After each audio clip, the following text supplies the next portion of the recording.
Hello friends, আমার কিচেনে আপনাদের স্বাগত। আজকে আমি এই ভিডিওটাতে চিকেন তিহারি রেসিপি আপনাদের সাথে শেয়ার করব।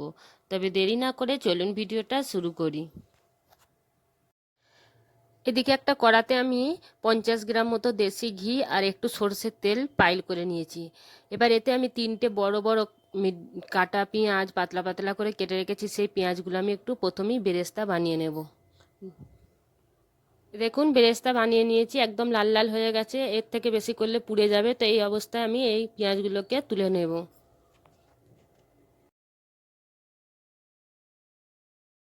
এই তেল আর ঘিয়েতেই আমি দিয়ে দেব কিছু মশলা, যেমন গোটা জিরে, তেজপাতা, বড় দুটো এলাচ, ছোট এলাচ, দারচিনি আর গোলমরিচ আর লবঙ্গ দিয়ে দিলাম। এতে আদা রসুন দিয়ে ভালোভাবে আমি মশলাটাকে বানিয়ে নেব। এখানে মশলাগুলো প্রায় ভাজা ভাজা হয়ে গেছে। এবার আমি ধুয়ে রাখা মাংসগুলোকে এতে দিয়ে দেবো, দিয়ে হাই ফ্লেমে আমি 5 মিনিট ভালো করে এগুলোকে ভাজা ভাজা করে নেব। এতে আমি স্বাদ অনুযায়ী লবণ দিয়ে দেবো, দিয়ে ভালো করে ভেজে নেব মাংসগুলোকে। এই দেখুন বন্ধুরা, মাংসগুলোকে আমি ভালোভাবে ভেজে নিয়েছি, একদম ভাজা ভাজা হয়ে গেছে।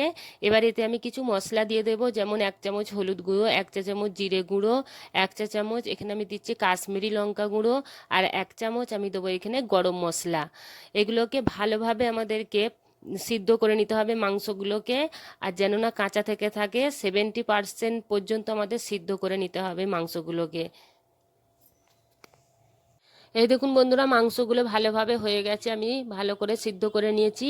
এবার এতে আমি বাসমতি চাল ব্যবহার করছি। আমি আধ ঘন্টা আগে চালগুলোকে ভালো করে ভিজিয়ে রেখেছিলাম, আর প্রথমেই যে বেরেস্তাটা করে রেখেছিলাম সেই বেরেস্তাটা দিয়ে দিলাম। এতে টুকরো টুকরো করে রাখা ধনেপাতা দিয়ে দিচ্ছি, আর 4-5টা মতো আমি এখানে কাঁচা লঙ্কা, আর 1 চা চামচ মতো কেওড়ার পানি দিয়ে দিলাম। আর এখানে আমি একটু পানি দিয়ে দেবো, কেননা চালগুলো সেদ্ধ হওয়ার জন্য। যে পাত্রে আমি চাল নিয়েছিলাম সেই পাত্রে ভরে আমি 1 পাত্র মতো আমি পানি এতে এখানে দিয়ে দিচ্ছি। এগুলো ভালো করে ঢাকা দিয়ে এবার আমাদেরকে ধিমে আঁচে 40 মিনিটের জন্য রেখে দিতে হবে। এই দেখুন বন্ধুরা, 40 মিনিট পর আমাদের চিকেন তেহারি একদম রেডি হয়ে গেছে। একবার এইভাবে বানিয়ে দেখবেন, এত মজার বানে, খুব খেতে সুন্দর লাগে। যদি ভিডিওটা ভালো লেগে থাকে তাহলে লাইক, কমেন্ট, শেয়ার আর সাবস্ক্রাইব করতে মোটেও ভুলবেন না। ভিডিওটা দেখার জন্য অনেক অনেক ধন্যবাদ।